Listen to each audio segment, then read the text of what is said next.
Welcome to Aadya TV. ఇప్పుడు మన స్టూడియోలో సీనియర్ బీఆర్ఎస్ నాయకురాలు ఉద్యమకారిణి సుమిత్ర ఆనంద్ మనతో ఉన్నారు. ఆమెను అడిగి తెలుసుకునే ప్రయత్నం చేద్దాం. రాష్ట్రంలో 18 నెలలు అవుతుంది కాంగ్రెస్ పార్టీ అధికారంలోకి వచ్చి, మరి ప్రజలకు ఇచ్చిన వాగ్దానాలు నెరవేరినాయి లేదో ఆమె మాటలను అడిగి తెలుసుకునే ప్రయత్నం అయితే చేద్దాం. మేడం నమస్కారం. నమస్తే. బాగున్నారా? బాగున్నా. చెప్పండి మేడం, ఇప్పటికీ దాదాపుగా కాంగ్రెస్ గవర్నమెంట్ ఈ రాష్ట్రంలో 18 నెలలు అవుతుంది అధికారంలోకి వచ్చి, మరి ఎట్లా ఇంప్లిమెంట్ అయిందా? వాళ్ళు ఇచ్చిన 6 గ్యారంటీలే కావచ్చు, అనేక సబ్బండ వర్గాలకు కూడా అనేక హామీలు ఇవ్వడం అనేది జరిగింది. అవి ఎంతవరకు ఇంప్లిమెంట్ అయినాయి ఈ రాష్ట్రంలో?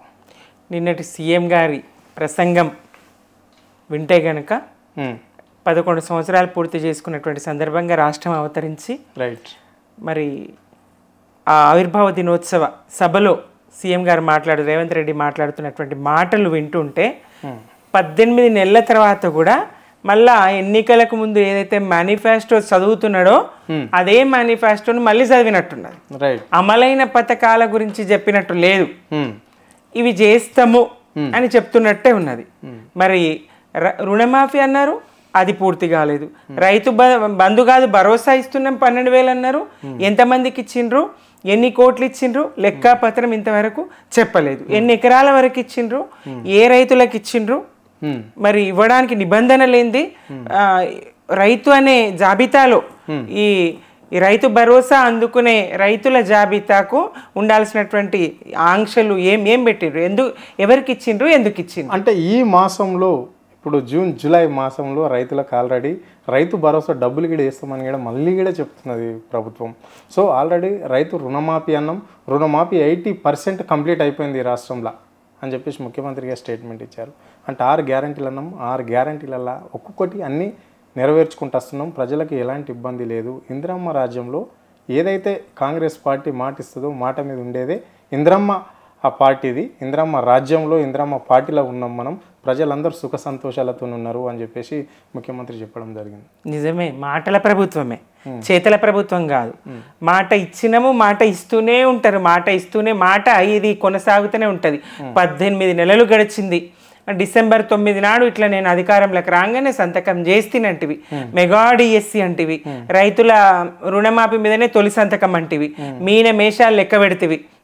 ప్రతి చోట ఎన్నికలకు ముందు పోయి ఎక్కడ యాదాద్రికి పోయి నరసన్న మీద ఒట్టేస్తీవి, వెమ్లవాడకు పోయి రాజన్న మీద ఒట్టేస్తీవి, బాసరకు పోయి అమ్మవారి మీద ఒట్టేస్తీవి.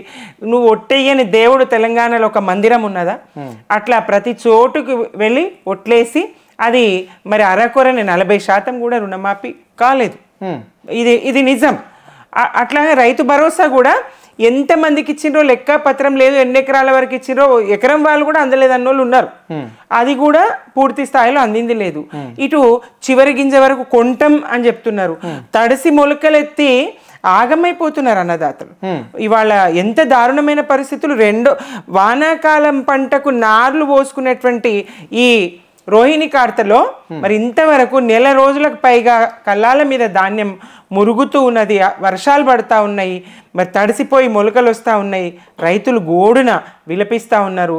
అందాల పోటీలకు వెళ్ళి 5-6 సార్లు నువ్వు రివ్యూలు చేయడం చేతనైంది, కానీ రైతుల పరిస్థితి కళ్ళాల మీద, మరి వరి కుప్పల మీద, ధాన్యం రాసుల మీద గుండెలు అవిసి చేస్తున్నటువంటి రైతులను పరామర్శించేందుకు వీళ్ళకి సమయం చిక్కుతలేదా? ఏ ఒక్క ధాన్యం గింజ కూడా వృధా కాకుండా ప్రతి రైతు దగ్గర ధాన్యం కొనే బాధ్యత ప్రభుత్వంది. అవసరమైతే బోనస్ కూడా ఇస్తున్నాము అని చెప్తున్నాం కదా, ప్రతి క్వింటల్కి 500 బోనస్ ఇస్తున్నాం కూడా, ఇస్తాం కూడా.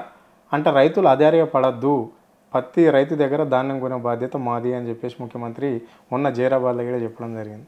బోనస్ బోగస్, వీళ్ళు చివరి గింజ దాకా కొంటామన్నది ఇప్పటికే కళ్ళాల మీద ఇంకా ధాన్యం ఉన్నటువంటి పరిస్థితి చూస్తూ ఉన్నాం. రైతన్నలు విలపిస్తున్నటువంటి గోడున ఏడుస్తున్నటువంటి పరిస్థితి చూస్తూ ఉన్నాం. ఏ ఛానల్ పెట్టినా ప్రధాన వార్తా ఛానళ్ళు కూడా, టెలివిజన్లు కూడా అక్కడ రైతుల పరిస్థితిని చూపిస్తూ ఉన్నాయి.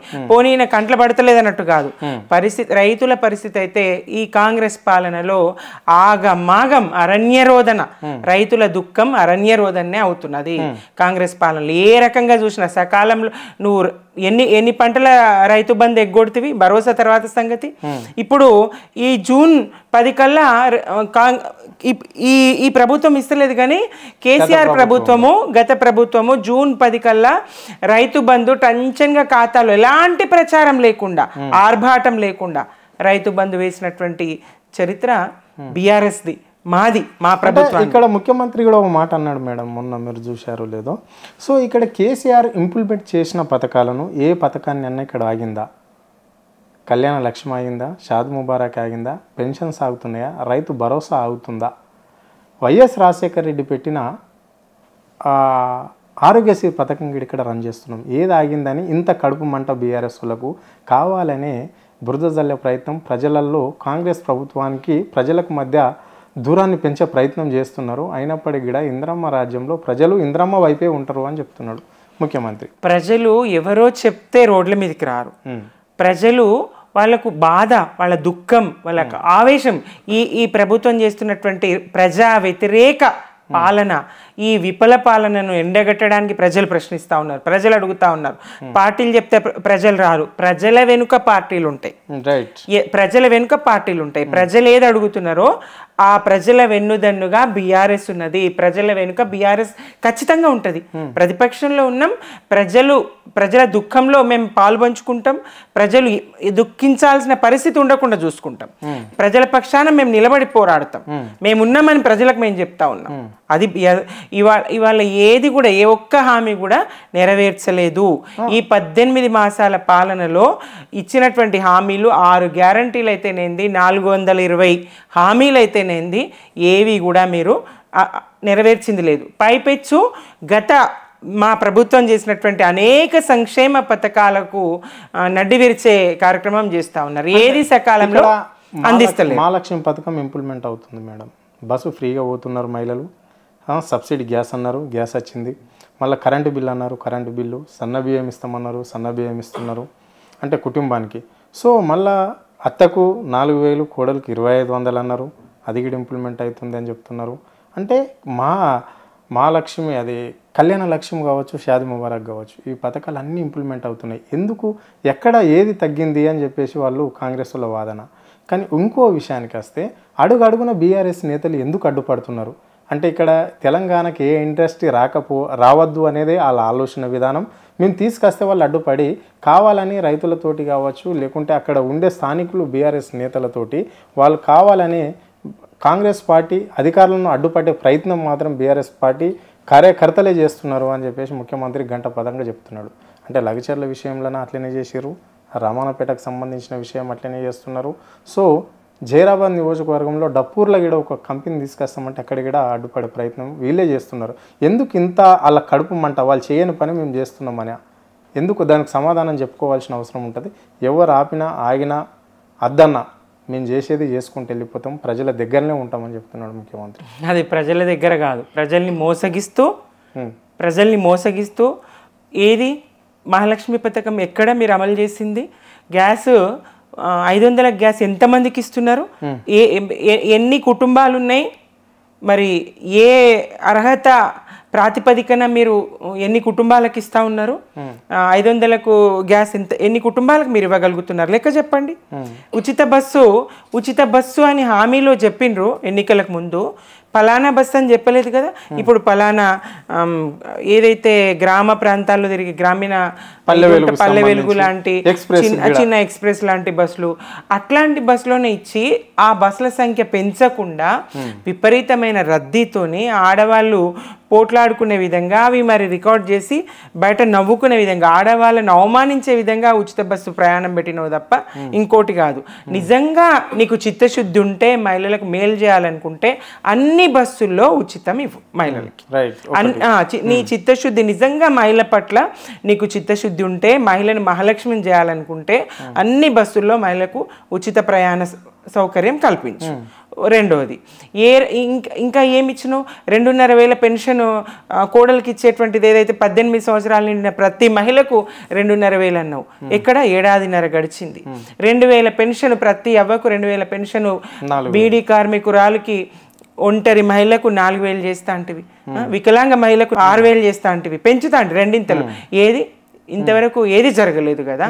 నువ్వు 7.5 గడిచింది, రోజులు లెక్క పెట్టుకున్నదే ఉన్నది తప్ప పాడిందే వాడేరా అనేది అంటారు కదా, అట్లనే ఉన్నది పరిస్థితి. పదే పదే మీ మేనిఫెస్టోను ఇంకా వాళ్ళు ఎన్నికలకు ముందు ఏవైతే అబద్ధాలు ఆడినరో, అబద్ధపు పునాదుల మీద కాంగ్రెస్ పార్టీ అధికారంలోకి వచ్చిందో అదే అబద్ధాలను ముఖ్యమంత్రి అయినాక కూడా కొనసాగిస్తూనే ఉన్నాడు రేవంత్ రెడ్డి. మళ్ళీ మన ఎన్నికలు ఉన్నాయనుకుంటున్నాడో ఇంకా చెయ్యని వాటికి. విచిత్రం ఏంటంటే అప్పుడేమో చేస్తా అని చెప్పిండ్రు, ఇప్పుడు చెయ్యని అమలు చేయని పథకాలను కూడా అమలు చేసినామంటారు. ఇది ప్రజలకు తెలియదా? మీరు ఇచ్చిన హామీలు ఏంటి, మీరు అమలు చేస్తున్నటువంటిది ఏంటి, ఎవరికి అందింది, మీ పాలన ఫలితం ఎవరికి అందింది, ఎవరు నష్టపోతుండ్రు, ఎన్ని వర్గాలు ఇవాళ గోడుమంటున్నాయి. విద్యార్థికి పరిస్థితి బాగాలేదు, గురుకులాలు ఒక్క చోటనైనా నాణ్యమైన భోజనం వాళ్ళకి అందదు. అనేక మంది విద్యార్థులు చనిపోతా ఉన్నారు, చూసినాం. విద్యా కమిషన్ వేసినా గొప్పలు నరుకుతున్నావు. ఏం చేసింది విద్యా కమిషన్? విద్యాశాఖకి ఇంతవరకు మంత్రి లేడు. పోనీ మంత్రి లేకున్నా ఈ కమిషన్ నాడు వీళ్ళందరూ వచ్చి ఇట్లుండాలి అట్లుండాలని సలహాలు సూచనలు చేసి కేసీఆర్ ప్రభుత్వం ఏదో చేస్తున్నాడు. 1000కి పైగా 1200 పైచిలకు గురుకులాలు పెట్టి విద్యా వ్యవస్థను మరి ఒక గాడిన పెట్టి తెలంగాణను ఇచ్చేస్తున్నటువంటి పరిస్థితుల్లో మీరు ఏదో బయటకు వచ్చి ప్రజల్ని మోసగించి తప్పుడు మాటలు మాట్లాడినటువంటి వాళ్ళ కమిషన్లో ఉన్నారు కదా, విద్యా కమిషన్లో. ఏం చేసిండ్రు? ఒక్క చోటు కన్నా వెళ్ళి విద్యార్థుల మరణాలకు కారణం ఏంటి, భోజనం ఎట్లా అందుతున్నది చూసిండ్రా, పరిశీలించిండ్రా, రివ్యూ సీఎం గారు చేసిండ్రా? లేదు కదా. విద్యార్థుల పరిస్థితి. తర్వాత నిరుద్యోగుల పరిస్థితి. నిరుద్యోగుల విషయానికి వస్తే అశోక్ నగర్ కోచింగ్ సెంటర్ల చుట్టూ తిరిగి వీళ్ళు తిరుగుడే కాకుండా, వీళ్ళు కుట్రలు చేయడమే కాకుండా రేవంత్ రెడ్డితో పాటు రాహుల్ గాంధీ గారిని పిలిచి అక్కడ ఛాయ్ తాగిచ్చి ఏడాది లోపల 2 లక్షల ఉద్యోగాలు ఇస్తాం అని చెప్పి, ఏవి ఉద్యోగాలు? 65,000 ఉద్యోగాలు ఇప్పటికే మేము నిరుద్యోగుల కోసం భర్తీ చేసినాం, వాళ్ళు ఉద్యోగాలు కూడా చేస్తున్నారు. ఇంకా విదేశాలకి వెళ్ళి కూడా చెప్పాను కదా, ప్రైవేట్ సెక్టార్లకు సంబంధించి కావచ్చు, కార్పొరేట్ సంస్థలలో కూడా 48,000 ఉద్యోగాలు తీసుకొచ్చాం. మేము ఏదైతే ఇచ్చినామో మాట, ఆ మాట మీద ఉండేదే కాంగ్రెస్ ప్రభుత్వం అని చెప్పేసి ముఖ్యమంత్రి చెప్పాడు. మాట లేదు, చేత లేదు. మాట మాట్లాడుతుండ్రు కానీ చేతల్లో అయితే లేదు. మాటల వరకే కాంగ్రెస్ ప్రభుత్వం పనిచేస్తూ ఉంది, మాట్లాడుతూనే ఉంది. మాటల ప్రభుత్వమే తప్ప చేతల ప్రభుత్వం కాదు. నిరుద్యోగులకు ఏడాది లోపల 2 లక్షల ఉద్యోగాలు ఇస్తాం, ఏది టీఎస్పీఎస్సీని ప్రక్షాళన చేస్తాం. ఏది ప్రక్షాళన? ఏం జరిగింది? కోర్టులు ఎందుకు ములుగుతా ఉన్నాయి? మళ్ళీ ఇప్పుడు గ్రూప్ 1 ఇష్యూ. ఏది ప్రక్షాళన? ఏం చేసిండ్రు? ఏది సాధ్యమైంది? గత ప్రభుత్వం 160,000 పైచిలకు ప్రభుత్వ ఉద్యోగాలు ఇచ్చినప్పటికీ బీఆర్ఎస్ ప్రభుత్వము ఒక్క దగ్గర కూడా ఏమాత్రం దానికి సంబంధించిన ప్రచారం లేదు. ఈయన పని తక్కువ, ప్రచారం ఎక్కువ, పని తక్కువ, ప్రచారం ఎక్కువ, ఆర్భాటం ఎక్కువ. అసలు జరిగింది తక్కువ, ఆర్భాటం ఎక్కువ. నిన్న జరిగిన తెలంగాణ విమోచన దినోత్సవ వేడుకల్లో ఒక్కసారి కూడా ముఖ్యమంత్రి జై తెలంగాణ అని లేడు. దాన్ని ఎట్లా చూస్తారు మీరు? అంటే ఇక్కడ కవులకు కళాకారులకు కూడా ఆయన పెద్దపీట చేస్తుందని చెప్పాడు. ఈ వాక్యాలను మీరు ఎట్లా చూస్తారు? ఆయన తెలంగాణ ముందు చెప్పుకోవాల్సిన తెలంగాణ ప్రజలకు స్పష్టం, తెలంగాణ ప్రజలకు స్పష్టం. ఆయన నరాన ఏ కోశాన కూడా తెలంగాణ పట్ల అనుకూలత లేదు, వ్యతిరేకతనే. ఆయనకు ఉద్యమంతో సంబంధం లేదు, ఉద్యమకారుడు కాదు, ఉద్యమాన్ని గౌరవించలేదు. మీ నుంచి ఆయన ఉద్యమకారుల మీదకి రైఫిల్ ఎక్కువ పెట్టినటువంటి రైఫిల్ రెడ్డి అని పిలుచుకుంటారు కదా. ఈ కాంగ్రెస్ పార్టీ జాతీయ పార్టీ దౌర్భాగ్యంగా ఆయన ఇక్కడ కూర్చోబెట్టింది. తెలంగాణ దౌర్భాగ్యం, దురదృష్టం ఈ ముఖ్యమంత్రిని భరించాల్సి రావడం. జై తెలంగాణ అనని ముఖ్యమంత్రి, తెలంగాణ ముఖ్యమంత్రి మరి తెలంగాణనే మర్చిపోతే తాను ఎక్కడున్నాడు, ఏ రాష్ట్రానికి ముఖ్యమంత్రి, మాతృభూమికి వందనం చేయకపోతే ఆయన ఎట్లా ప్రజలు గౌరవిస్తారు? ప్రజలే కాదు, ఆయన మంత్రివర్గ సహచరులు, ఆయన నాయకులు అందరూ ఆయన పేరే మర్చిపోయే పరిస్థితికి ఆయన తీసుకొస్తారు. ఆయన తెలంగాణ తన ఉనికికి, తన స్థానము, తన మాతృభూమికి ఆయన వందనం చేస్తలేడు, జై తెలంగాణ అంటలేడు. అసలు జై తెలంగాణ ఎంత శక్తివంతమైన నినాదం అది. కోట్లాది మందిని కదిలిచ్చింది కదా, ఉద్యమంలో ఉరికిచ్చింది కదా, రాష్ట్రాన్ని సాధించుకునేలాగా చేసింది కదా, ఆ జై తెలంగాణ నినాదమే కదా. మరి ఆ జై తెలంగాణ తన నోటి నుంచి రాదు. మేము ఉద్యమకారులము నమస్కారం, good morning, good afternoon, good evening అన్నీ మర్చిపోయినాం ఉద్యమకాలంలో. కనిపిస్తే జై తెలంగాణ, పలకరింపే జై తెలంగాణ. ఎక్కడ చూసినా యావత్తు తెలంగాణ, మేమే కాదు యావత్తు తెలంగాణ పలకరింపుగా నమస్కారానికి నమస్తేకి బదులుగా జై తెలంగాణ అనుకున్న సందర్భం ఉద్యమ కాలంలో ఉండే. సరే, ఇప్పుడు ప్రత్యేకమైన సందర్భాలలో కూడా రాష్ట్ర అవతరణ దినోత్సవం రోజు కూడా జై తెలంగాణ అంటలేవంటే నువ్వెక్కడ ముఖ్యమంత్రివి? నువ్వు మీ బాసు మీ గురువు అని చెప్పుకుంటావు, ఆయన బూట్లు మోసిన అని చెప్తావు. ఆయన చెప్తే సుట్ కేసులు మోసి నువ్వు ఇరుక్కొని జైలుకు పోయినావు కేసు ఓటుకు నోటు కేసులో. ఆయన బ్రీప్తే చంద్రబాబు గారు బ్రీపుడు రేవంత్ రెడ్డి గారు దొరికిపోవుడు. చూసినాం మనం ఉదంతం. అట్లాంటి చంద్రబాబుతోనే జై తెలంగాణ అనిపించిన గడ్డ కదా తెలంగాణ. అట్లాంటి చంద్రబాబే తెలంగాణకు మద్దతు ఇయ్యక తప్పని ఒక దశలో తెలంగాణను అడ్డుకున్నారు. చంద్రబాబు 2009లో 96లో అడ్డుకున్నాడు. బీజేపీ ప్రభుత్వము మోసం కూడా ఇక్కడ మనం చర్చ చేసుకోవాలి. బీజేపీ బీజేపీ పార్టీ ఒక్క ఓటు రెండు కాకినాడలో తీర్మానం, ఒక ఓటు రెండు రాష్ట్రాలని చెప్పేసి దాన్ని కాకుల గదలకు వేసేసింది. ఎందుకు అనంటే చంద్రబాబు కారణంగా. చంద్రబాబు మద్దతు లేకుండా ఆ ప్రభుత్వం నిలవదు, చంద్రబాబు పొత్తుంటుంది, వాళ్ళ మైత్రి కొనసాగుతుంది, వాళ్ళ బంధం కొనసాగుతుంది, తెలంగాణకు అన్యాయం చేస్తారు. అలాగే 2009లో మళ్ళీ చంద్రబాబు కారణంగా ఇచ్చిన తెలంగాణ వెనక్కి తీసుకున్నది కాంగ్రెస్. వాళ్ళతోని కుట్రపూరితంగా అబద్ధపు రాజీనామాలు చేయించి కేసీఆర్ గారి ఆమరణ నిరాహార దీక్ష ఫలితంగా అప్పుడు చంద్రబాబుకి ఏం సంబంధం? ఇక్కడ ఉన్నది కాంగ్రెస్ పార్టీ అధికారంలో 2009లో. అవును, అప్పటికి చంద్రబాబు నుంచి అధికారం పోయింది, ఉమ్మడి ఆంధ్రప్రదేశ్ ముఖ్యమంత్రి కాదు. మీరు చెప్పినట్లు 96లో చంద్రబాబు అడ్డుపడ్డాడు. ఓకే, ఇప్పుడు ఏం సంబంధం? ఇప్పుడు కూడా వాళ్ళందరితోని బూటకపు రాజీనామాలు చేయించి వాళ్ళ ఎమ్మెల్యే అందరితో కూడా ప్రజాప్రతినిధులు అందరితో కూడా బూటకపు రాజీనామాలు చేయించి దాన్ని పెద్ద ఎత్తున ప్రజలు వ్యతిరేకిస్తున్నారు అనేదాన్ని కాంగ్రెస్ పార్టీకి నాటి ప్రభుత్వానికి తెలియజేసినట్టుగా శాంతి భద్రతల సమస్య, ఇది నక్సల్ రాజ్యం అవుతుంది, ఇట్లా అవుతుంది అట్లా అవుతుంది చూసినాం కదా. అసెంబ్లీ సాక్షిగా పవర్ పాయింట్ ప్రజెంటేషన్లు నల్లారి కిరణ్ కుమార్ రెడ్డి గారు చీకట్లో మగ్గుతుందని. అంతకుముందే ఆయన్నే అంటాడు, ₹1 కూడా ఇయ్యని ఏం చేసుకుంటారో చేసుకపోండి అంటాడు. ఆయన్నే ఇస్తే కనుక ₹1 ఇయ్యకున్నా కలిసి ఉండాలన్నట, విడిపోతేనట చీకట్ల మగ్గుతామట. వాళ్ళంటే అట్లా రజాకార్ల రాజ్యం అవుతుందట వాళ్ళది. ఎంత శాంతి భద్రతలు, ఎంత శాంతి. బీఆర్ఎస్ 10 ఏళ్ల పాలనలో ఎన్కౌంటర్లు ఉండేనా? ఎంత చక్కటి పాలన. ప్రజల అవసరాలు ఎక్కడ నక్సలిజం ఎట్లా ఉంటుంది? ప్రజలు కష్టాల్లో ఉంటేనే కదా ప్రజల పక్షాన పోరాడడానికి ఎవరైనా ముందుకు వస్తారు. నక్సలైట్లు అయితేనేది, ఇటు పార్టీలు రాజకీయ పార్టీలు అయితే నిజంగా ప్రజల క్షేమం కోరేవారు, నిజంగా ప్రజల పక్షం నిలిచేవారు, పార్టీలైనా నక్సలైట్లైనా ప్రజా సంఘాలైనా ఎవరైనా ప్రజల పక్షాన వస్తారు. ప్రజలు సమస్యల్లో ఉన్నప్పుడు మాట్లాడతారు. మరి ప్రజలు అన్ని రకాలుగా వ్యవసాయం అయితేనేది, విద్య అయితేనేది, వైద్యం అయితేనేది, సాగు, తాగునీరు, విద్యుత్ శక్తి, అన్ని రంగాల్లో కేసీఆర్ గారు మరి అద్భుతమైనటువంటి ప్రగతి, దేశం ఇటు తలదిప్పి చూసే విధంగా, ఈ అబ్బురపడే విధంగా పసికూన రాష్ట్రాన్ని ఇట్లా అభివృద్ధి పథాన నిలబెట్టి చూపించిండ్రు కదా. 10 ఏళ్ళు అకుంఠిత దీక్షతో నన్ను గలవలే అపాయింట్మెంట్ దొరకలే అని మీరంతా మొత్తుకున్నా, నేను నన్ను గలుసుడు కాదు, అభివృద్ధే నాకు ధ్యేయము. తెలంగాణకి ఏమవసరం, ఏ ప్రజలకి ఏమవసరం, ఏ కులానికి ఏమవసరం, ఏ మతానికి ఏమవసరం, రైతుకి ఏమవసరం, విద్యార్థికి ఏమవసరం, ఉద్యోగికి ఏమవసరం, నిరుద్యోగికి ఏమవసరం, విశ్రాంత ఉద్యోగికి ఏమవసరం, వృద్ధులకి ఏమవసరం, పసికూనలకి ఏమవసరం, గర్భిణీ స్త్రీలకి ఏమవసరం, బాలింతలకి ఏమవసరం, ఇట్లా అన్ని వర్గాలు, ఒంటరి మహిళకి ఏమవసరం, బీడీ కార్మికురాలకి ఏమవసరం, నేతన్నలకి ఏమవసరం, రైతన్నలకి ఏమవసరం, గీత కార్మికులకి ఏమవసరం, ఇట్లా అన్ని వర్గాలను ప్రజలందరినీ, గొల్ల కుర్మలకి ఏమవసరం, ముదిరాజులకి ఏమవసరం, ప్రజలందరినీ, నాయి బ్రాహ్మణులకి. రేవంత్ రెడ్డి అదే అంటున్నాడు ప్రతిసారి కూడా ఆయన పీసీసీగా ఉన్నప్పుడు అదే మాట అనేది.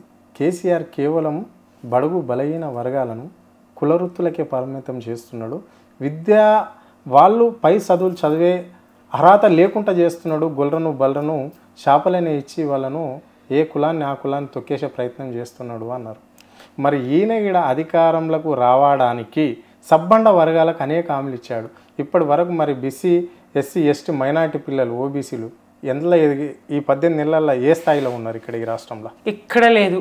చెప్పిన కదా ఇదివరకు అశోక్ నగర్ వెళ్ళి మరి వీళ్ళు ఇచ్చేసినటువంటి మాటలు అవి ఏమాత్రం 2 లక్షలు అన్న దగ్గర 1,00,000 కూడా సగం కూడా చేయలే.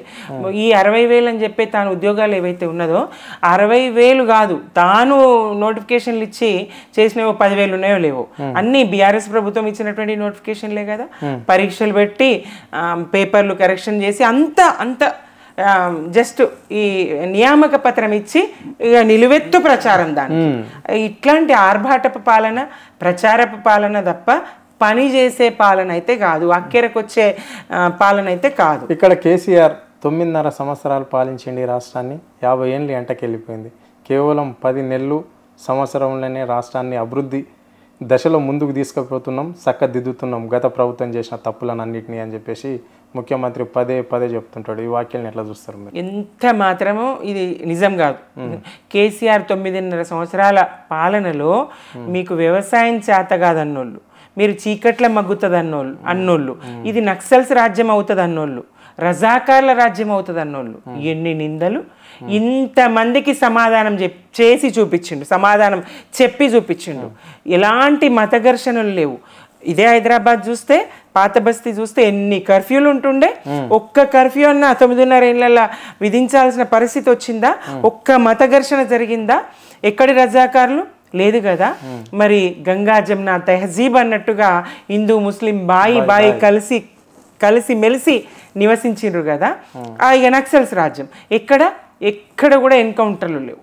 ప్రశాంతంగా తెలంగాణ యావత్తు అభివృద్ధి పథం వైపు. ఇంకేం చెప్పారు? చీకట్లో మగ్గుతారు. 24 గంటల కరెంట్ ఇచ్చి చూపించిండు కదా. ఎక్కడ కూడా పవర్ హాలిడేస్ లేవు కదా.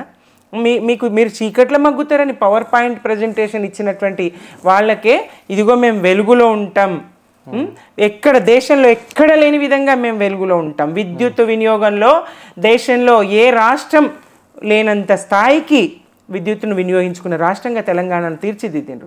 ఎట్లా సాధ్యమైంది? విద్యుత్ ఉత్పత్తి జరిగితేనే కదా. మరి చీకట్ల మగ్గుతారు అన్నోళ్ళకు సమాధానం చెప్పడం అయిందా? మీకు వ్యవసాయం చేత కాదు అన్నోళ్ళకి సమాధానం చెప్పడానికి వాళ్ళ హర్యానాను, పంజాబ్ను మించి తలదన్ని వరి పండించినటువంటి నంబర్ 1 రాష్ట్రంగా తెలంగాణను తీర్చిదిద్దిండ్రు కదా. ఎట్లా సాధ్యమైంది? ఆయన అకుంఠిత దీక్ష, ఆయన పాలనా దక్షత, ఆయన వ్యూహము, ఎక్కడ నీళ్ళ వసతి ఉన్నది, ఎక్కడ నీటిని ఆపగలము, అంతసేపు ఏం గోరి ఉద్యమం చేసినాం? నిధులు నియామకాలు కదా. మరి నీళ్ళ కోసం ప్రధానంగా నీళ్ళు ఉంటే వ్యవసాయం మన దేశంలో ప్రధాన వృత్తి కూడా. ప్రజలందరికీ వ్యవసాయం ద్వారానే వృత్తులైన బీసీలు ఏదైతే కుల వృత్తులు ఉన్నాయో, ఏదైతే ఉన్నదో ఇవన్నీ కూడా వ్యవసాయ అనుబంధమే. బడుగులు బలహీన వర్గాల వాళ్ళు, బొంబాయి దుబాయ్ బొగ్గుబాయి బతుకులున్నటువంటి వాళ్ళు సంపన్నుల పిల్లలు కాదు కదా వాళ్ళందరూ. అట్లాంటి వాళ్ళ జీవన స్థితిగతులు మార్చి వ్యవసాయ స్థిరీకరణ చేసి అనుబంధ పరిశ్రమలైనటువంటి చేపల పెంపకం అయితేనేంది, గొర్రెల పెంపకం అయితేనేంది, ట్రాక్టర్లు ఇవ్వడము, పాడి గేదెలు ఇవ్వడము, నాయి బ్రాహ్మణులకు అండగా ఉండడము, రజకులకు అండగా ఉండడము, కుల వృత్తులకు అండగా ఉండడము, వాళ్ళ బీసీ బంద్ అయితేనేంది, ఇంకా దళిత బంద్ అయితేనేంది, ఇవన్నీ నిమ్న వర్గాలను మంచి సమాజంలో ఒక స్థాయికి తీసుకొచ్చేటందుకు సమసమాజ స్థాపనలో మొదటి మెట్టు కేసీఆర్ పాలన. మరి ఆ దిశలో ఎంత అభివృద్ధిని సాధించినాం, ఎంత ప్రగతిని సాధించినాం. దేశంలోనే మొదటి స్థానంలో చేపల పెంపకం మనది ఉంటుంది, దేశంలోనే మొదటి స్థానంలో మాంసపు ఉత్పత్తి మనది ఉంటుంది, దేశంలోనే మొదటి స్థానంలో వరి ఉత్పత్తి మనది ఉంటుంది, మరి పత్తి అదే స్థాయిలో ఉంటుంది.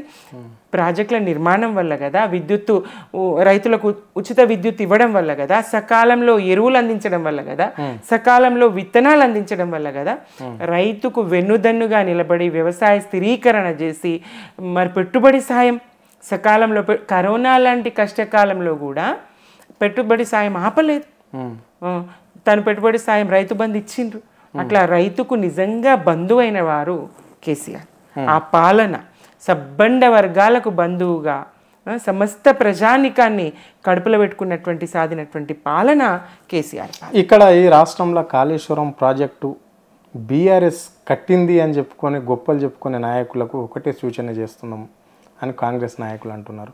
సో మీరు కట్టిన ఈ కాళేశ్వరం ప్రాజెక్టు మీ ప్రభుత్వంలో కూలిపోయింది అనే అంశాలను లేవనెత్తారు. ఇప్పుడు ఆ అంశాల మీద కూడా మాజీ ముఖ్యమంత్రి కేసీఆర్కు కమిషన్ నుంచి కూడా ఆయనకు పంపించడం అనేది జరిగింది. ఈ రెండు జాతీయ పార్టీలు ఏవైతే ఉన్నాయో బీజేపీ కాంగ్రెస్ కలిసి ఆడుతున్న డ్రామాలే ఈ కమిషన్లు. ఈ నోటీసులు పంపించడం అయితేనేది, కేసీఆర్ వచ్చినటువంటి పేరును ఆయన ప్రజల్లో ఉన్నటువంటి ప్రతిష్టను దెబ్బతీయడానికి, మసిబూయడానికి, మసక పార్చడానికి చేస్తున్నటువంటి పన్నాగము, కుట్రనే తప్ప ఇందులో ఏం లేదు. ఏ ప్రాజెక్ట్ నిర్మాణంలో అయినా ఇప్పుడు అంతెందుకు, నిన్న వీళ్ళేదో పాఠశాలకు సంబంధించి 80,000 కోట్లని అంచనాలు వేసి అది ఆలు లేదు చూలు లేదు అన్నట్టుగా, కొడుకు పేరు సోమలింగం అన్నట్టుగా దాన్ని 200 కోట్లకు పెంచిరట. ప్రాజెక్ట్ ఆ విద్యా సంస్థల నిర్మాణ వ్యయము 80 కోట్ల నుంచి ఒక్కటిసారి 200 కోట్లకు పెంచిండట. మరి కాళేశ్వరం నిర్మాణంలో అట్లా జరగలేదు. 100 కోట్ల కూడా పూర్తిగాని మరి ప్రాజెక్ట్ నిర్మాణ వ్యయంలో ఆయన్ని పిలిచి ఈ మేధావి ఆ మేధావిని పిలుస్తాడు, రాహుల్ గాంధీ గారు వస్తారు, రాసిచ్చినటువంటి పాఠం చదివిపోతారు.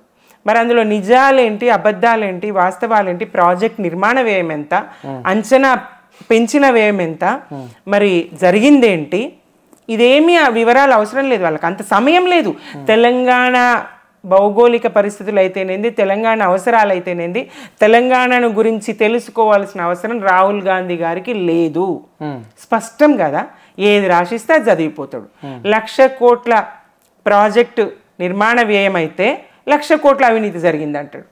మొన్న మనం చూసినాం, రేవంత్ రెడ్డి గారి పిల్లనిచ్చిన మామనే ఇది తప్పుడు మాట అని చెప్పేసి, ఒకటే మాట, ఇది తప్పుడు మాట, 1,00,000 కోట్ల నిర్మాణ వ్యయమే కాదు, దాంట్లో 1,00,000 కోట్ల అవినీతి ఎట్లా జరుగుతుంది? మరి ఎవడన్నా పుక్కడు కట్టిస్తాడా? మొత్తం అవినీతి అని వీళ్ళే తీసుకుంటే ఎవడన్నా ఉచితంగా కట్టిస్తారా ప్రాజెక్టులు? కట్టి నిర్మాణ సంస్థలు ఉచితంగా అయితే నిర్మించి ఇవ్వవు కదా. ఈ వీళ్ళకి సంబంధించిన వాళ్ళు కూడా ఇది ఇంకొకటి, ప్రతి ప్రాజెక్ట్ నిర్మాణంలో కూడా ఇట్లాంటి కొద్దిగా ఇబ్బందులు జరుగుతూనే ఉంటాయట, రిపేర్లు జరుగుతూనే ఉంటాయి. ప్రాజెక్టులు కొట్టుకుపోయిన సందర్భాలు కూడా ఉన్నాయట, కడెం లాంటి ప్రాజెక్ట్. మరి ఇక్కడ చూస్తే ప్రాజెక్టుల చరిత్రనంతా పక్కన పెట్టి, వివిధ ప్రాజెక్టులు కట్టిన చరిత్రను కూడా బయటకు తీయాలి కదా, అదంతా పక్కకు పెట్టి 1-2 పిల్లలు మేడిగడ్డలో కూలితే అది కాళేశ్వరంకి అంటగట్టి ఇవాళ కుట్రపూరితంగా దుర్మార్గపు ప్రచారాలు చేసేటువంటి ఎత్తుగడ తప్ప ఇంకొకటి లేదు. ఈ కాళేశ్వరం ప్రాజెక్టు కేవలం కల్వకుంట్ల కుటుంబ ఆదాయం పెరగడానికే ఈ ప్రాజెక్టును డిజైన్ చేసిరు అని చెప్పేసి ఇక్కడ ముఖ్యమంత్రి పదే అంటుంటాడు. సో ఈ కాళేశ్వరం ప్రాజెక్టు వల్ల ఒరిగింది ఏం లేదు, ఎక్కడెక్కడ అక్కడ బెనిఫిట్ ప్రజలకైతే ఎలాంటిది అందుతలేరు అంటుండు. ఇది వాస్తవమేనా? అంటే కాంగ్రెస్ పార్టీ ఈ దేశంలో అనేక ప్రాజెక్టులు కట్టింది, ఇంత ప్రచారం మేము చేయలేదే అని చెప్పేసి చెప్పడం. అవును, అనేక ప్రాజెక్టులు అనేక ఏండ్ల పాటు సుదీర్ఘకాలం కొనసాగుతూనే ఉంటాయి. నిర్మాణ వ్యయము పెరుగుతూనే ఉంటుంది, అంచనా వ్యయము దఫాలుగా 100 వేల కోట్లలోకి, వేల కోట్ల నుంచి లక్షల కోట్లలోకి నిర్మాణ వ్యయం పెరుగుతూనే ఉంటుంది. అది కొనసాగుతూనే ఉంటుంది. దశాబ్దాలు గడిచిపోయినా మరి పూర్తిగా అన్నటువంటి ప్రాజెక్టుల నిర్మాణం కాంగ్రెస్ వల్ల. వాళ్ళు మరి ఇవాళ కాళేశ్వరం అట్లా కాకుండా రికార్డు స్థాయిలో 4 ఏళ్లలోపు ప్రాజెక్ట్ నిర్మాణం జరిగింది. ప్రజలకు నీళ్ళు అందినాయి, చెరువులు నిండినాయి, ప్రాజెక్టులు నిండినాయి, లక్షల ఎకరాలకు సాగునీరు అందింది. వీళ్ళు ఏం మాట్లాడతారు? 1 ఎకరం బారిందా? ఎంత దుర్మార్గమైన మాట! 1 ఎకరం బారిందా అనే మాట నిలబడి ఉండి రాజకీయాల నుంచి తప్పుకుంటారా? 1 ఎకరం బారిందా అని ఎవరైతే అంటున్నారో వాళ్ళు రాజకీయాల్లోంచి తప్పుకుంటారా? ఎన్ని ఎకరాలు బారిందో మేము చూపిస్తాము, మరి కాళేశ్వరమే కూలింది అనేటువంటిది అసత్యం అనేది మేము నిరూపిస్తాము. అట్లా మాట్లాడే కూలేశ్వరం అనేటువంటి మాట మాట్లాడే వీళ్ళంతా తప్పుకుంటారా? రేవంత్ రెడ్డితో సహా అబద్ధాలు మాట్లాడడం, అబద్ధాలు ఎంత అంటే అబద్ధం అనేదే సిగ్గుపడే విధంగా, అబద్ధం అనే దానికి ప్రాణం వస్తే నన్ను ఇంతగానం వాడుకుంటుందా కాంగ్రెస్ అని ఆత్మహత్య చేసుకుంటుంది. వీళ్ళకు నేను ఇంత ఉపయోగపడుతున్నానా అని, అబద్ధం అనే దానికి ప్రాణం నిజంగా వస్తే గనక అట్లాంటి దారుణంగా అబద్ధం తప్ప ఒక్క నిజం వీళ్ళ నోటికి రాదు. 9.5 సంవత్సరాల్లో ఏం చేసింది బీఆర్ఎస్ ప్రభుత్వం ప్రజలకు తెలియదా? మీరు ఎట్లా అధికారంలోకి వచ్చిన ప్రజలకు తెలియదా? 1.8% స్వల్ప మెజారిటీతో మీరు అధికారంలోకి వచ్చి ఇవాళ విర్రవీగుడు, అహంకారము, ప్రజా వ్యతిరేక పాలన మీరు చేస్తున్నది, విధ్వంసం మీరు చేస్తున్నది. హైడ్రా పేరుతో విధ్వంసమే, మూసి పేరుతో విధ్వంసమే, మరి లగచర్లలో విధ్వంసమే, అటు యూనివర్సిటీ భూముల విషయంలో అడవుల్ని చేయడం హెచ్యు భూముల్ని అక్కడ విధ్వంసమే. ఎటు చూసినా విధ్వంసం తప్ప కాంగ్రెస్ చేసిన నిర్మాణం ఏదో ఒక్కటి చూపించండి, పేర్చిన ఇటుక ఏదో ఒక్కటి చూపించండి, కట్టిన ఇల్లేదో ఇందిరమ్మది ఒక్కటి చూపించండి, తవ్విన కాలువ చెరువులు తర్వాత మీరు చిన్నగా తవ్విన కాలువ ఏదో చూపించండి, చెరువులు ఎక్కడ పూడిక తీసిండ్రో చూపించండి, ఏ కట్ట మరమ్మతు చేసిండ్రో చూపించండి. ఏం చేసిండ్రు మీరు? మరి దశాబ్దాల కాలంగా 60 ఏళ్ళుగా ఈ కాంగ్రెస్ పాలనలో ఎప్పుడో కాకతీయుల కాలంలో నిర్మాణం జరిగినటువంటి, ఎప్పుడో నిజాం కాలంలో నిర్మాణం జరిగినటువంటి ప్రాజెక్టులు, చెరువులు, మరి వాటి అతీగతి లేకపోతే మిషన్ కాకతీయ పథకంతో చెరువుల పూడిక తీసి మరమ్మతు చేసుకొని సాగు విస్తీర్ణం పెంచుకొని, ఆయకట్టు విస్తీర్ణం పెంచుకొని పంటలు పండించినటువంటి పరిస్థితి కదా. వ్యవసాయ స్థిరీకరణ జరిగింది కదా బీఆర్ఎస్ పాలనలో. మంచి విద్య అందింది కదా, నాణ్యమైన విద్య అందింది కదా. 1,63,000 ఉద్యోగాలు ఇవ్వగలిగినాం కదా, ప్రభుత్వ ఉద్యోగాలు. అనేక ఐటీ రంగం ఎంత అభివృద్ధి చెందింది, హైదరాబాద్ను ఎంత అభివృద్ధి. ఇక్కడికి వచ్చి సినీ నటులు ఆశ్చర్యపోయింది కదా. రజనీకాంత్ లాంటి సూపర్ స్టార్ హైదరాబాద్ను చూసి ఆశ్చర్యపోయి ఇది మన హైదరాబాదేనా అని. ఇంకా మిగతా యాక్ట్రెస్ విషయాన్ని పక్కన పెట్టిన సూపర్ స్టార్ రజనీకాంత్ లాంటి నటుడే, యాక్టరే ఇక్కడికి వచ్చి హైదరాబాద్ ప్రగతిని చూసి ఆశ్చర్యపోయిండు కదా. ఆ స్థాయిలో ఇటు హైదరాబాద్ నుంచి మొదలుపెట్టి అటు గ్రామీణ చిన్న పల్లెల వరకు కూడా దృష్టి పెట్టకుండా ఉండలేదు. వాటి మీద కూడా దృష్టి పెట్టి పల్లె ప్రగతి, పట్టణ ప్రగతి కార్యక్రమాలు పెట్టి అసలు ఏ రకంగా చూసినా వసతులు లేకుండా ఉండకూడదు. డెలివరీకి తీసుకెళ్లేది ప్రభుత్వ వాహనమే, ఇంటి దగ్గర దింపేది కేసీఆర్ వాహనమే, చస్తే వల్లకాటికి తీసుకెళ్లేది కేసీఆర్ వాహనమే. వైకుంఠ ధామాల నిర్మాణం, డంపు యార్డ్ల నిర్మాణం ఒక్కటి కాదు కదా.